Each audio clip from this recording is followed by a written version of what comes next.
Oi pessoal, como eu havia prometido na semana passada, né, sobre postar o vídeo, hoje, graças a Deus, vai dar certo, e a internet está um pouquinho melhor hoje. Infelizmente a gente passa por essas situações, né, galera, mas o conteúdo não falta, a atividade não fica em branco aí pra vocês, sempre vai ter alguma coisa na plataforma, certo? Então vamos lá. Eu dei uma mesclada aqui em 2 capítulos, tá? 1,5 na verdade, que é substâncias e misturas e funções químicas, tá bom? Vamos por parte, vamos devagar. Substância e mistura é um assunto bem tranquilo, né? Como eu pedi para vocês fazerem a leitura na semana passada, eu creio que vocês tenham feito. Então, vou explicar hoje para ficar tudo ok e vocês conseguirem fazer a atividade, tá bom? Vamos lá. O que são substâncias? Bom, a gente chama de substância todo composto, né, que tem elementos, seja ele puro ou ligados quimicamente a outros, né? A gente tem aí a substância dividida em 2. Fica mais fácil entender quando a gente vê os tipos de substâncias, né? Substâncias puras, a gente chama substância de substância pura. Assim, de forma geral, a gente não consegue, né, na verdade, achar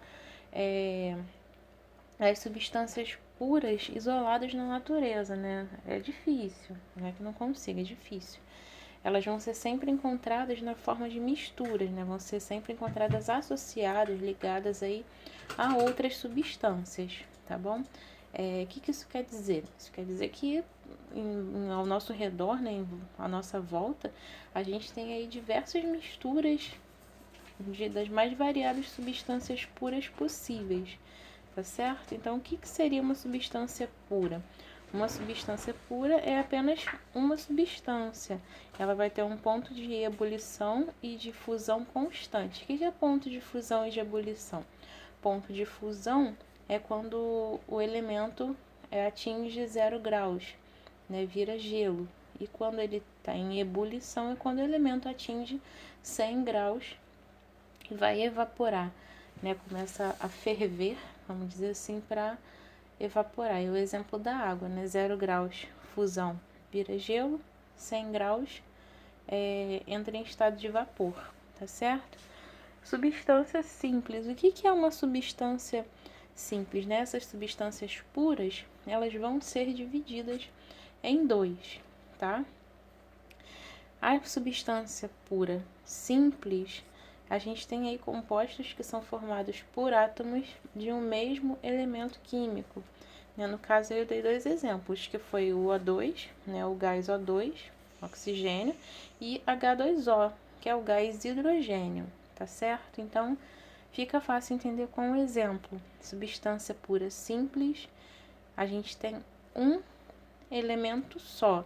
Eu posso ter O300, mas é só oxigênio, né? Só um elemento. Agora, a substância composta, eu vou ter aí uma formação com átomos de elementos químicos diferentes, no caso da água, né? A substância água é formada por H2O. Eu tenho 2 hidrogênios e um oxigênio, mas eu tenho uma substância só. No caso, se você separar, o H é um elemento, o O é outro, mas quando juntos vão formar uma substância só. E o CO2 também, né? Esse gás aí que é liberado dos carros, da fumaça de carros, chaminés aí de indústrias, bem poluente, que é o dióxido de carbono, ou o gás carbônico, né? Tanto faz. A gente vai ter uma substância composta, tá certo? Ok. E o que é uma mistura? Bom, uma mistura é a união, como eu botei união, de 2 ou mais substâncias diferentes, né? Ou seja, eu tinha lá o H2O, que é uma substância composta, e tenho aí o sal, né? O cloreto de sódio, que é o NaCl. Na água do mar, a gente encontra os 2 juntos, né? Fora outras substâncias também. Então, uma mistura é a junção de substâncias, certo? O ar aí que a gente respira, eu vou ter oxigênio, né? Eu vou ter bastante aí gás oxigênio e também vou ter aí o nitrogênio, né? E a gente tem uma mistura de gases no ar atmosférico, tá bom? Então, só voltando ali na definição, ela apresenta características físicas como ponto de fusão e ebulição, como a gente falou, diferentes e variáveis. Então, essa é uma das diferenças entre substâncias e misturas, né? As substâncias, como a gente falou aqui, puras, elas têm um ponto de fusão e ebulição constantes, ou seja, vai chegar em temperatura tal, aquele elemento entra em fusão, entra em ebulição. Agora, a mistura, ela tem uma curva de aquecimento, uma curva de decaimento aí de temperatura muito diferente, tá? Sempre vai estar muito variável, vai estar estável, então essa é uma das diferenças. Em relação às misturas, elas podem ser de dois tipos. A gente tem as misturas homogêneas e as heterogêneas. As misturas homogêneas, elas têm uma fase só. Fase é o aspecto visual, né? O que você consegue enxergar, né, numa mistura. Por exemplo, se eu misturar, quando você faz um suco e mistura a água com o açúcar, né, e outros elementos, você vê que a água e o açúcar, a água dissolve no açúcar e fica um só, né? Fica uma mistura só, você não consegue identificar o açúcar na água. Então isso é uma fase, você não consegue identificar fases. Vai chegar um momento que todo aquele açúcar vai dissolver. O sal também, quando você mistura água com sal, é a mesma coisa. Então a gente tem materiais que têm capacidade de dissolver um ao outro, né? Nesse caso de mistura homogênea e heterogênea, a gente tem o conceito de soluto e solvente, né? O soluto é o que vai ser dissolvido e o solvente é quem vai dissolver, beleza? E a mistura heterogênea é a que vai apresentar mais uma fase, ou seja, você consegue olhar para aquela mistura e identificar substâncias diferentes que não se misturam. No caso da água e do óleo, né? Você tem aí substâncias que não vão se misturar. E uma que é muito importante ser interessante vocês saberem é o leite. Né? O leite, apesar de ter todo aquele aspecto branquinho, ele é uma mistura heterogênea, porque é uma fase líquida que o leite tem, né? Que é a água, e uma fase sólida que é a gordura. Tanto que a gordura ela é retirada para fazer outros derivados aí de leite. Então, apesar disso, né, quando você consegue fazer uma separação, você sabe que existem mais de um elemento dentro daquela mistura. O sangue também é um exemplo de mistura heterogênea, né, que a gente tem partes diferentes. Água e óleo, água e gasolina, água e areia. E aí são vários exemplos aí que a gente pode dar. Em relação à mistura homogênea, tem aí água e sal, água e açúcar, a gasolina e o etanol aí, que é utilizado como combustível, o ar atmosférico, porque você não consegue separar os gases, né, são todos misturados. O petróleo é uma mistura homogênea, né? A gente tem a mistura aí no petróleo de gasolina, querosene, óleo, enfim. E o soro fisiológico também é uma mistura homogênea, tá certo? Partindo para o próximo capítulo, tá? Como seria esse capítulo hoje e o das misturas e substâncias na semana anterior, eu já fiz um 2 em 1 aqui mais ou menos. Vão faltar só duas funções químicas aí, mas como ia ficar muito, eu botei só duas mesmo, tá? Vamos começar a falar aí das funções químicas. Elas são 4, tá? Eu botei só duas. São os ácidos, as bases, os sais e os óxidos. Eu fiz esses dois lembretinhos aí para vocês, só para explicar o que é química inorgânica e o que é química orgânica. A química inorgânica é aquela que vai estudar elemento e substâncias da natureza e as estruturas, as propriedades, vai explicar como elas reagem, como elas se transformam. Agora, a química orgânica, ela vai estudar os compostos que têm carbono e hidrogênio, aí as propriedades desses elementos para formar aí, ligações, tá bom? Essa é a diferença, anota isso aí. Essa escala que eu botei aqui colorida também para vocês é a escala de pH, né? Em química, a gente fala que o pH é uma escala numérica. Ela vai ser usada para especificar a acidez ou a basicidade de uma solução qualquer, né, que a gente tem aí. O pH ele vai ser definido com um número, e esse número está baseado na atividade dos íons que vão estar agindo ali na mistura de ácido ou de base, tá? Vamos continuar então. Depois dá um zoomzinho aí na escala de pH, só para vocês terem uma noção, tá? Lembrando que ele tem aí pH ácido, a gente fala que é a mistura, o elemento que seja abaixo de 7. Então, de 6,9 para baixo, a gente tem aí um pH ácido. Quando é igual, idêntico, sem mudar nada, a 7, a gente tem um pH neutro, no que é o caso da água aí. E o pH alcalino ou básico é um pH acima de 7, ou seja, de 7,1 para cima eu já tenho um pH alcalino, tá bom?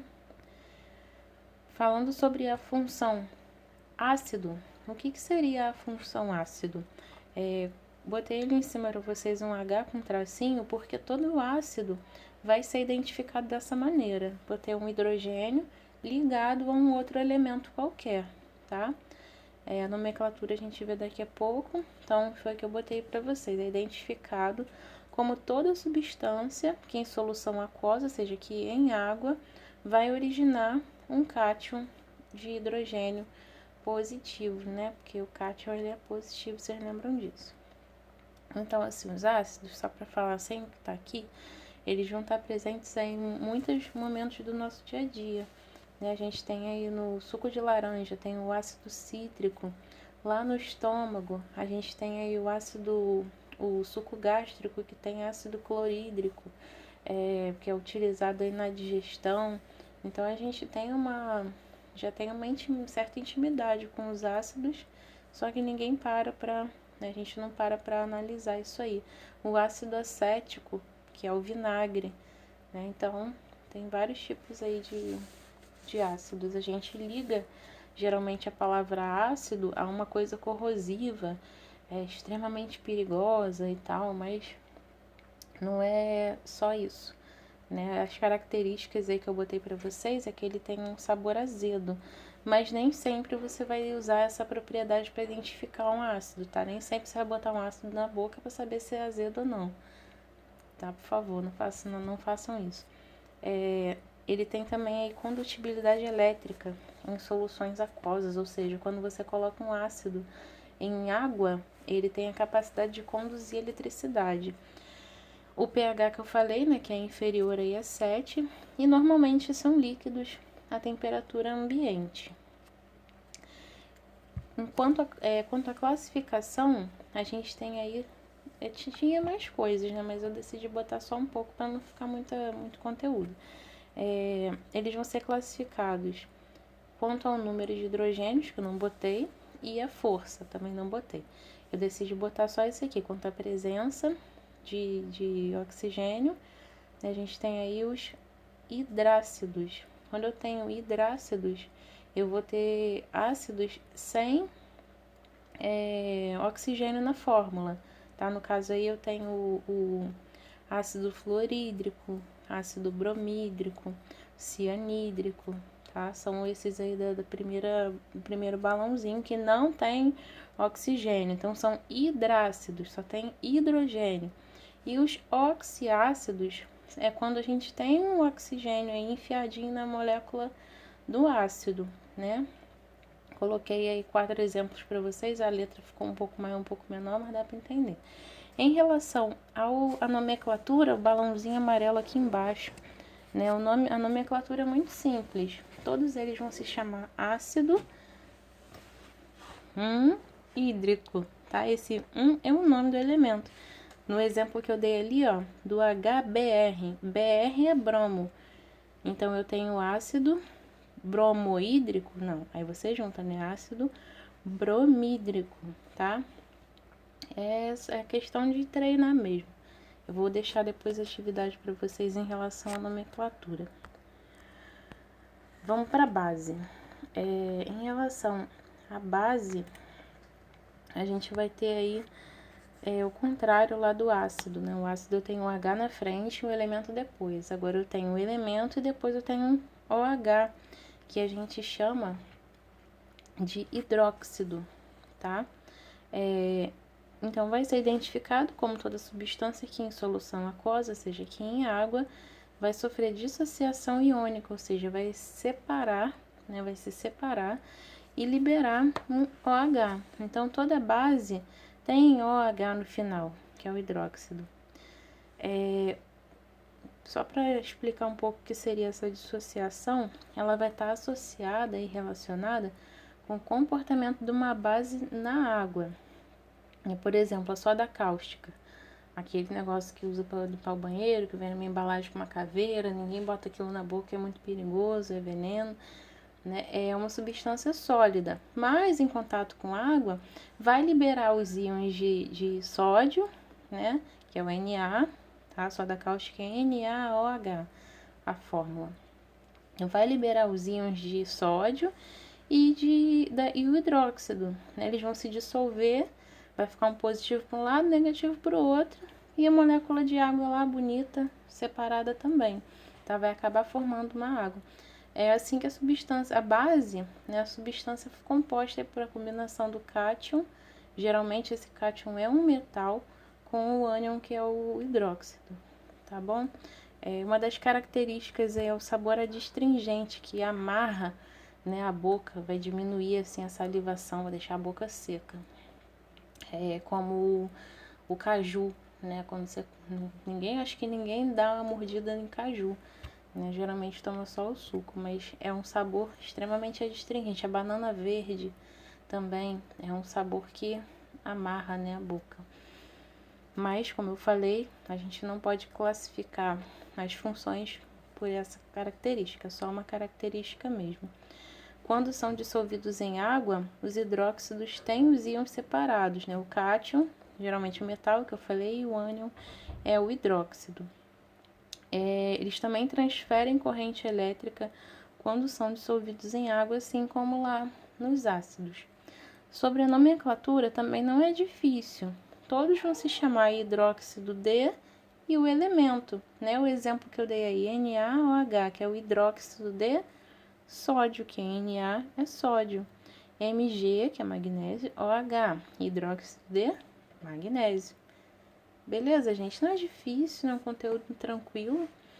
Na semana que vem tem a V2 de vocês, tá? Que é a segunda pesquisa, com ponto também, tá bom? E é isso aí, pessoal. Qualquer coisa, manda perguntinha aí que eu tô online.